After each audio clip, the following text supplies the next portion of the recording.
Bem-vindos ao quarto programa do Sem Diplomacia em Debate, hoje sobre o tema Disputas Territoriais na América Latina, Perspectivas do Agronegócio e dos Movimentos Camponeses.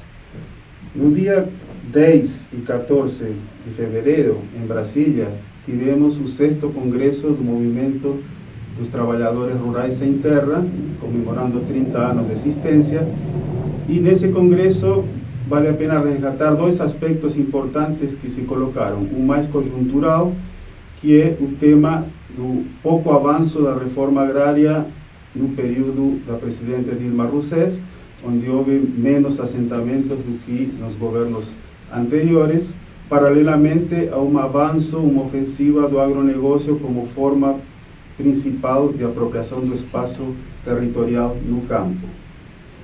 Como estratégia que se colocou nesse congresso, em termos de horizonte, está a ideia de uma reforma agrária popular, na qual a pequena propriedade, a produção de alimentos, principalmente para o consumo interno, a agroecologia, são fatores importantes junto com a agroindústria baseada na propriedade em forma de cooperativas, para se contrapor em termos de alternativa ao agronegócio, que se baseia na exportação, ao mesmo tempo uso intensivo de agrotóxicos, grande propriedade e sementes transgênicas. Essa questão da ofensiva do agronegócio não é uma questão só do Brasil, é um fator muito importante, por exemplo, na América do Sul. A Argentina hoje está colhendo uma safra recorde e para o governo que está com dificuldades em termos de saldo da balança comercial e escassez de reservas, conta com a exportação desses produtos para recompor as suas reservas, ou seja, se tornou um fator estratégico na conjuntura econômica argentina. O Brasil, por outro lado, está se tornando o maior exportador mundial de soja e, ao mesmo tempo, se pensarmos na América do Sul, há um fenômeno importante. Os principais investimentos em termos de infraestrutura para transporte, tanto o setor público como o privado, priorizam o transporte para exportação de commodities a mercados extra-regionais em detrimento do transporte intra-zona, que é o contrário do que acontece na União Europeia, onde se privilegia o transporte interno da região. Isso nos faz pensar um pouco em termos de que tipo de inserção a região está tendo no mercado internacional, e também pensar no século XIX, quando a Inglaterra era a grande potência e construiu vias férreas na nossa região, sempre escoando a mercadoria para os grandes portos, sem se preocupar na construção de ferrovias que integrassem os nossos países. Então, essa é uma questão importante, essa ofensiva do agronegócio, mas se pensarmos do ponto de vista dos setores que defendem essa forma de apropriação do espaço territorial, eles veem que a reforma agrária, a pequena propriedade, a ideia de democratização da propriedade é um contrassenso do ponto de vista econômico.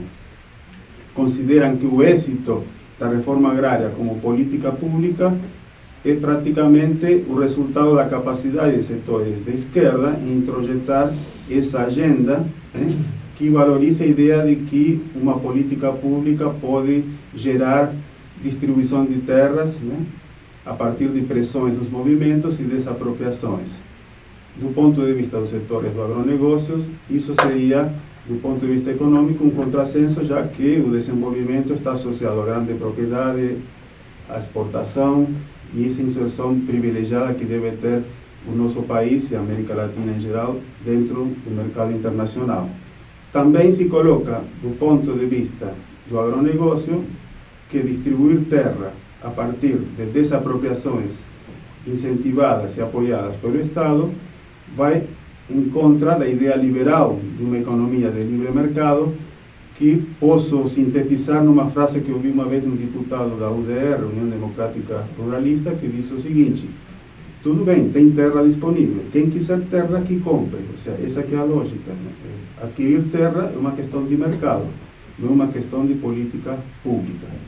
Para discutirmos essas questões desde a perspectiva do agronegócio e da perspectiva dos movimentos, nós temos dois convidados hoje, a professora Silvia Beatriz Adoue, que é do Programa de Mestrado em Desenvolvimento Territorial da Unesp, em conjunto com a Escola Florestan Fernandes e a Via Campesina, e o professor Bernardo Manzano Fernandes, que também é desse programa, ele é o coordenador e também coordena a Cátedra Unesco de Desenvolvimento Territorial e Educação no Campo.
Em primeiro lugar, vamos ouvir o professor Bernardo Manzano, que vai tratar do tema sobre a perspectiva do agronegócio, já como que o agronegócio vê a sua estratégia, e a seguir a professora Silvia Doué vai nos falar da perspectiva dos movimentos com relação ao mesmo tema.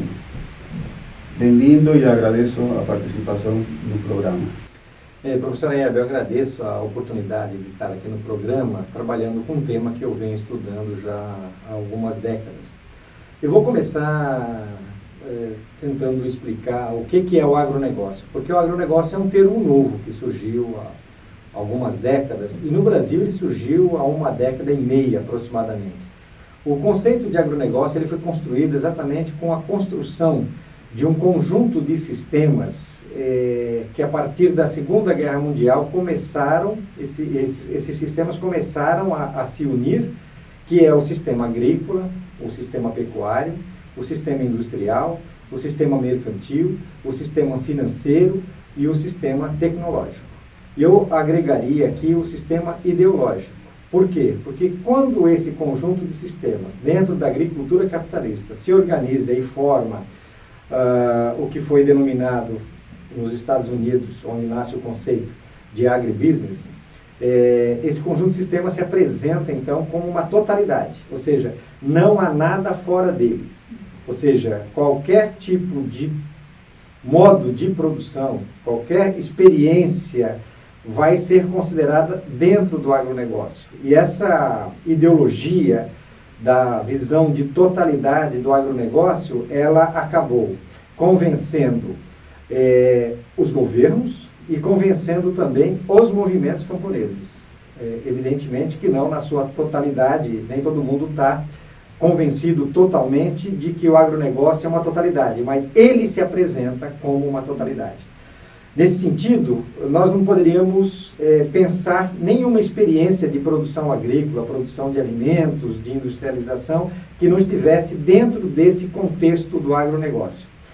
E esse modelo, que o agronegócio é um modelo de desenvolvimento, ele tem as suas origens no século XV, século XVI, com as plantations, ou seja, ele foi baseado num processo de produção de grande escala para exportação com trabalho escravo que do século XVI para o século XXI foi se modernizando, chegando agora o que nós estamos vendo aí, por exemplo, com relação à produção de soja no Cerrado Mato Grossense, onde nós vemos lá 50 máquinas plantando, centenas de máquinas colhendo, simultaneamente, 24 horas por dia, ou seja, é um processo produtivo extremamente intenso, que produz globalmente, ou seja, o agronegócio dividiu o mundo também em partes, né?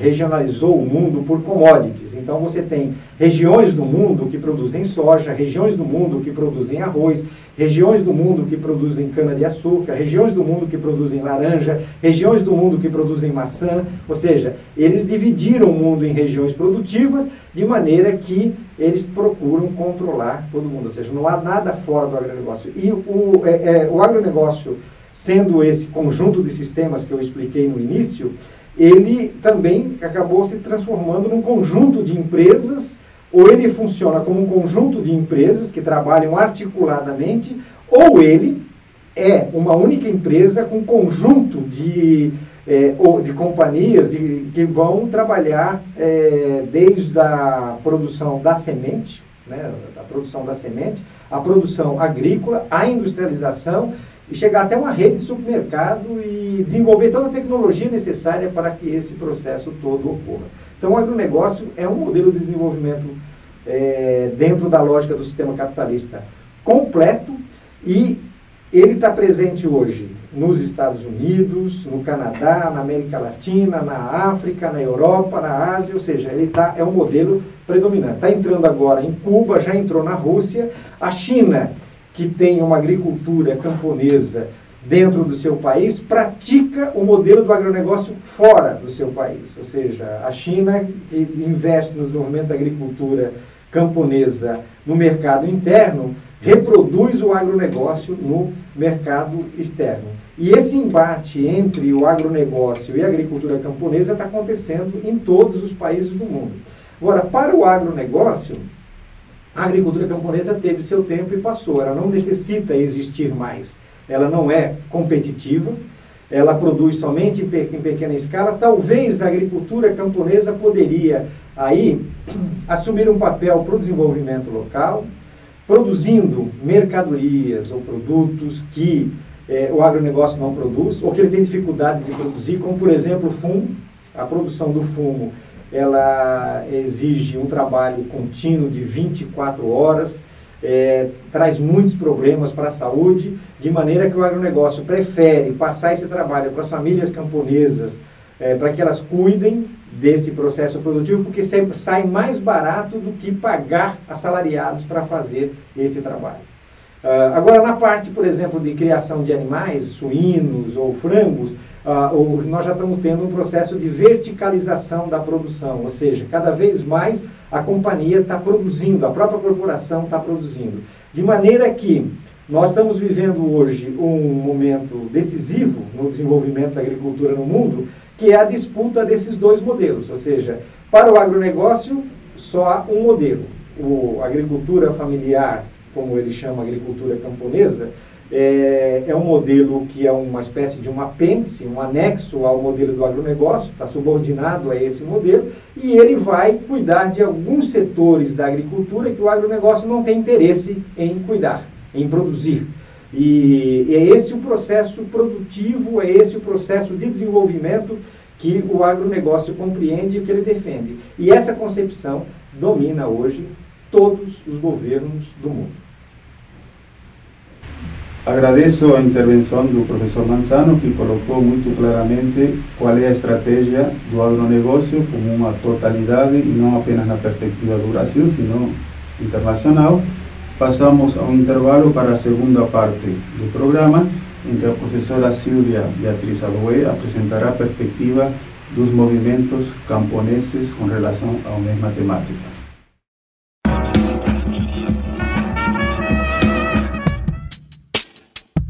O Espaço Virtual Sem Diplomacia divulga análises e comentários polêmicos sobre eventos internacionais. Ele é uma parceria entre o Instituto de Estudos Econômicos e Internacionais e a Assessoria de Comunicação e Imprensa da Unesp.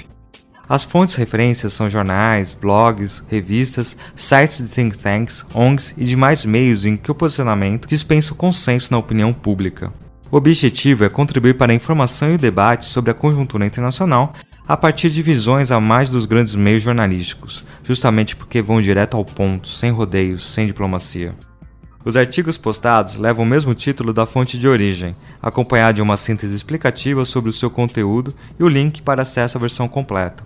As análises oriundas da equipe do Sem Diplomacia ou de colaboradores externos são publicadas nas seções Opinião e Podcast. Os programas de debate Sem Diplomacia buscam, em cada edição, discutir as diferentes opiniões de temas da conjuntura internacional. Eles têm a participação de integrantes do espaço e de convidados.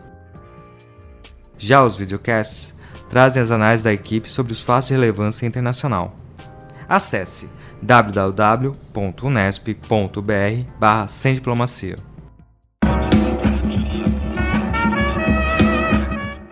Iniciando a segunda parte do programa, agradeço à professora Silvia Beatriz Aloue pela participação e passo a palavra para ela. Obrigada, professora Yerbi. Bom dia, professor Manzano. Obrigada pela aula que nos deu sobre o estágio atual do desenvolvimento do capital no mundo, dentro da área rural, e venho falar sobre a perspectiva dos movimentos sociais do campo, em particular a Via Campesina e o movimento dos trabalhadores rurais sem terra, para enfrentar este momento e esse estágio de desenvolvimento do capital no Brasil.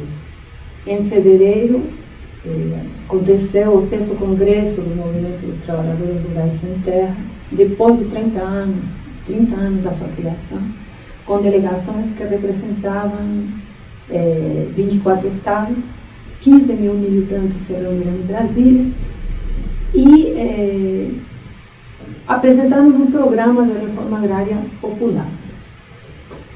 O programa de reforma agrária popular foi apresentado como uma volta de parafuso das lutas por reforma agrária no Brasil, pensando na superação e na impossibilidade, no impasse da reforma agrária clássica.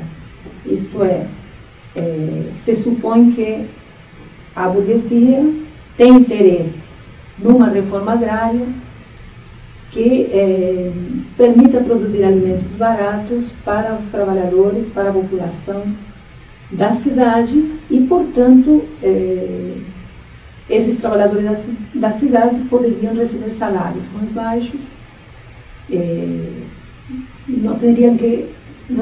não se sentiriam pressionados pela compra de alimentos caros. Para o movimento dos trabalhadores rurais sem terra, o MST, nenhum setor da burguesia neste momento no Brasil tem interesse numa reforma agrária clássica. Todos os setores da burguesia, né, estariam hegemonizados pelo agronegócio no campo e o grande capital desenvolvendo produção de grãos, commodities para exportação, mas também dominando a produção de alimentos. Mas o MST, ele não parte simplesmente de uma visão teórica ou de uma avaliação do momento histórico do desenvolvimento do capital, sino também e fundamentalmente movido pelos próprios conflitos que acontecem no campo. Isto é, não se trata de um exército, não se trata de um partido, se trata de um movimento social colado, né, que faz a reflexão a partir das lutas que realmente acontecem. E as lutas são tem demanda de terra. Nós temos no Brasil 100 mil famílias acampadas à espera de terras. E se houvesse uma política de reforma agrária no Brasil, provavelmente a demanda por terra aumentaria, se deslocaria população, hoje envolvida com outras formas de estratégia de sobrevivência, se deslocaria para a terra.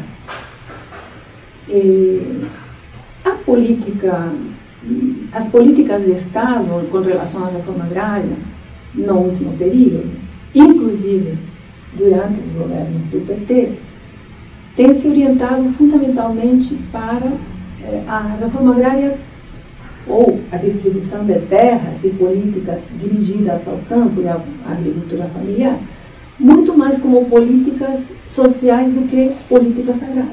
Isto são políticas compensatórias para evitar a miséria extrema. Mas, ao mesmo tempo, este governo tem feito uma opção preferencial, segundo sempre o Movimento dos Trabalhadores Rurais Sem Terra, uma opção preferencial pelo agronegócio. E a agricultura familiar, assim como as políticas da reforma agrária, ficaram em um segundo plano. E associadas às políticas compensatórias que este governo tem reproduzido, aumentado. Existe hoje uma situação de déficit habitacional no campo, inclusive nos assentamentos, um déficit de 120 mil casas. Os créditos oferecidos para a construção de casas são oferecidos em 2 vezes. Então, primeiro as famílias constroem suas casas e daqui a 7 anos vão fazer o acabamento. Esse em 2 vezes faz com que a construção do primeiro momento ela se perde. Está havendo fechamento de escolas no campo e há uma pressão para que a agricultura familiar e os assentamentos da reforma agrária assumam o pacote tecnológico e os critérios de produtividade que o agronegócio leva adiante. Não é que para o Movimento dos Trabalhadores Rurais Sem Terra, não é que este governo não está apostando na agricultura familiar, mas está apostando na agricultura familiar para que ela se integre às cadeias produtivas dominadas pelo grande agronegócio, o grande capital, como o professor Manzano colocava quando se referia ao fumo, à produção de fumo. A ideia é que todas as áreas de produção, inclusive de alimentos, estejam dominadas por essas cadeias e que os assentados cumpram uma função do elo mais vulnerável, né, ofusível em momentos de crise da produção, do preço dos alimentos ou da produção de commodities. Isto é, o programa de reforma agrária popular, o que pretende é enfrentar essa totalidade que o agronegócio apresenta como saída para o campo brasileiro e opor uma outra totalidade, que seria essa reforma agrária popular, baseada na produção de alimentos sadios para os trabalhadores do campo e da cidade,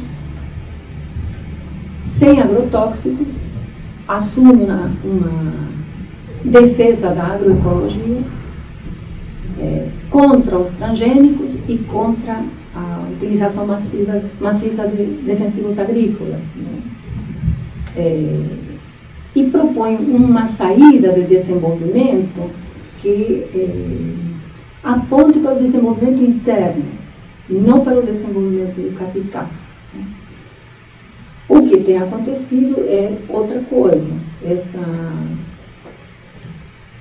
Essas obras do PAC, das quais fala o professor Manzano, dirigidas a uma infraestrutura voltada para a exportação, crescimento, mas para a exportação, simplesmente afirma a colonialidade que vem desde a conquista na América Latina. Esse é um impasse em que nós vemos, né? O MST esperava que o Partido dos Trabalhadores no governo levasse adiante um projeto de reforma agrária e já desde o 5º Congresso defendia a opção pela agroecologia, mas a opção do Partido dos Trabalhadores não foi por esse projeto democrático e popular que tinha na sua origem, junto com a MST e a CUT, movimentos que surgiram no mesmo período de lutas, final dos anos 70, começo dos anos 80. Muito obrigado, professora Silvia. Realmente as duas intervenções colocaram bem a perspectiva que o programa tinha, ou seja, para além do elemento conjuntural dos conflitos, né, apresentar quais são as estratégias do ponto de vista do desenvolvimento que as duas visões, seja do agronegócio ou dos movimentos sociais, colocam. E isso foi muito bem apresentado quando se discute a ideia do agronegócio como uma totalidade, né, como a única via possível de desenvolvimento. E, por outro lado, no Congresso do Movimento dos Trabalhadores Rurais Sem Terra, onde, além de discutir o elemento conjuntural do avanço dos assentamentos, da reforma agrária, pensar estrategicamente, bom, qual é a alternativa a esse modelo que o agronegócio apresenta? Qual é a alternativa viável em termos de desenvolvimento que coloque o tema da alimentação, importância do mercado interno, importância da ecologia, a importância da agroindústria e a ideia da cooperativa. Então, eu acho que estamos diante de uma questão importante para o debate, que começa agora na terceira parte do programa, que é quando os dois colegas vão dar a sua opinião sobre os temas que foram colocados na mesa. Passo a palavra para o professor Manzano para fazer suas considerações e depois retomamos com a professora Silvia. Bom, essa postura do agronegócio tem criado uma série de problemas no mundo, principalmente com a expropriação de milhões de famílias de suas terras. É importante a gente ter a noção que, a partir da década de 90, pela primeira vez na nossa história, a população urbana passou à frente da população rural. Mas ainda, metade da população mundial vive no campo. E aproximadamente, segundo a FAO, 1 bilhão de pessoas que vivem no campo passam fome. A situação de miséria hoje no mundo, ela é muito maior no campo do que na cidade. Exatamente porque o modelo da produção de commodities tem se territorializado cada vez mais, expropriado essas pessoas, e as pessoas que resistem no campo não têm políticas de desenvolvimento, porque elas não querem se inserir nessa política de desenvolvimento do agronegócio, exatamente porque a única condição de inserção dessas famílias na política de desenvolvimento do agronegócio é a condição subalterna, é elas obedecerem todo o pacote tecnológico do agronegócio. E, então, essa população não consegue produzir, não há políticas de desenvolvimento para essa população, de maneira que nós temos uma situação de miséria muito grande. E o pior exemplo que nós temos hoje, infelizmente, é a África. A África vive a situação, tem os piores índices em todos os sentidos. O agronegócio, por outro lado, se fortaleceu com o processo de mudança da matriz energética. Nós estamos passando por um momento histórico em que o combustível fóssil está sendo substituído pela biomassa.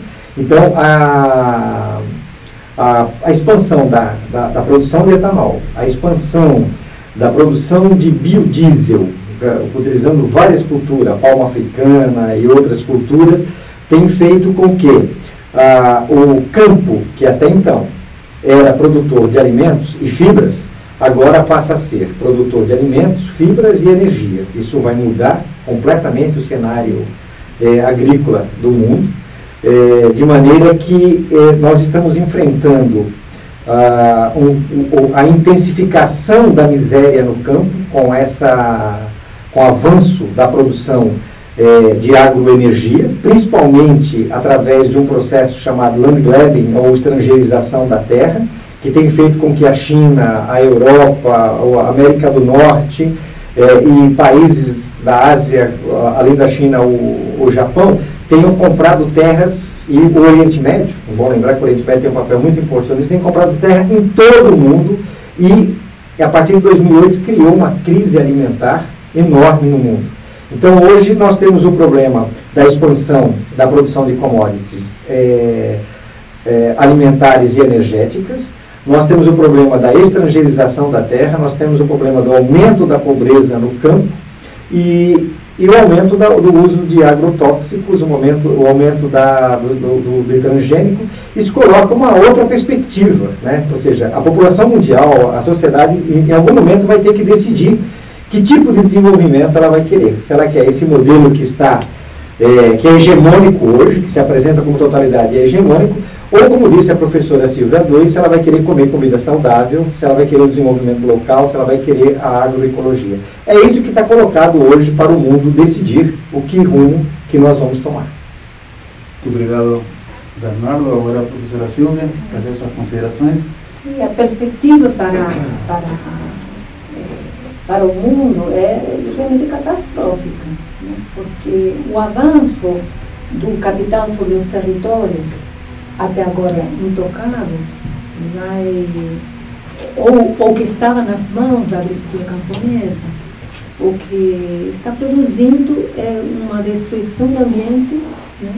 E uma produção de uma população excedente, não de exército de reserva, a população excedente mesmo, né? Que esse avanço do agronegócio sobre os territórios equivale a uma guerra pela sua capacidade de destruição. O agronegócio tem digamos, comportamento muito semelhante às explorações extrativistas, né? Ele penetra e destrói para retirar daí a maior quantidade de lucro no menor tempo possível, e depois avança para outro território, para outro, né? Isso é destrutivo para a vida humana, é perigoso para o futuro humano, e nós estamos numa encruzilhada, não apenas no Brasil, no mundo inteiro. A reforma agrária está associada a uma perspectiva de desenvolvimento realmente humano. Quando se nos fala em desenvolvimento econômico como se fosse a única possibilidade, econômico do capital como a única possibilidade de desenvolvimento econômico. No Brasil, a situação é bem dramática pelo papel que o capital brasileiro está tomando no mundo, inclusive na África, né? E o governo brasileiro tem sido vetor desse projeto do agronegócio de expansão em outros territórios. As obras de infraestrutura levadas adiante por capital sediado no Brasil, em toda a região e em África, são uma manifestação muito clara disso. A construção de portos, a ampliação de portos como o de Mariel, como o de Assunção, como o de Berisso, em La Plata, na Argentina, como entrepostos para o fluxo dos commodities para o mercado mundial. Isso é bem grave, né? É bem grave porque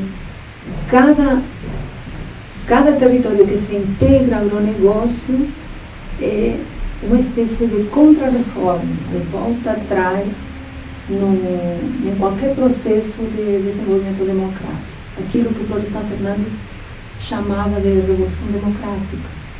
Estamos vivendo um período de contra-reformas pelo Estado, contra a reforma agrária, né? Contra a reforma urbana. Não é um processo de urbanização democratizadora, sino um processo de urbanização que tende para a formação justamente dessa população excedente e um deterioro da vida humana a partir do consumo de produtos de alimentos de qualidade muito inferior, né, que adoecem as pessoas, com consequências terríveis para as gerações futuras e para essa mesma geração. Não há políticas dirigidas à reforma agrária, há políticas de contra-reforma, como a política de emancipação dos assentamentos, que levam a privatizar os assentamentos. E por que a emancipação leva a privatizar? Porque ela permite ao assentado endividado vender sua terra. Então, podemos viver um processo a curto prazo de hiperconcentração da terra também nos assentamentos. Mas também isso que o professor Manzano falava, quando se referia ao fumo, em que os camponeses, no seu próprio lote, as famílias, produzem como proletários, isto é, aquilo que nós chamamos de salário por peça. Ele se proletariza no seu próprio lote, produzindo mais valor e transferindo mais valor para as grandes cadeias de capital. Então, aquilo que é chamado agricultura familiar ou camponesa se transforma em outra coisa. Bom, o impasse é 2 projetos. Então, há 2 projetos em disputa para o campo. É isso.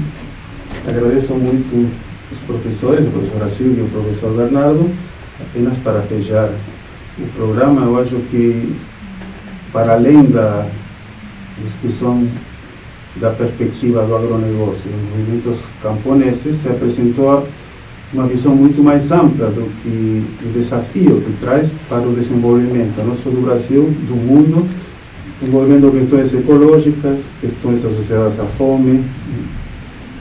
E realmente queria destacar essa ideia do protagonismo do Brasil, né? Porque, de repente, no Brasil, as 2 visões estão colocadas.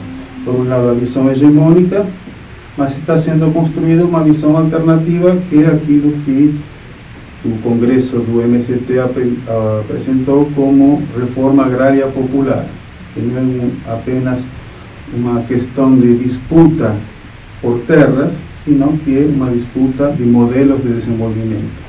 Então, esse problema das alternativas é algo a resgatar como muito importante nesse debate que tivemos aqui no programa. Muito obrigado e até o próximo programa.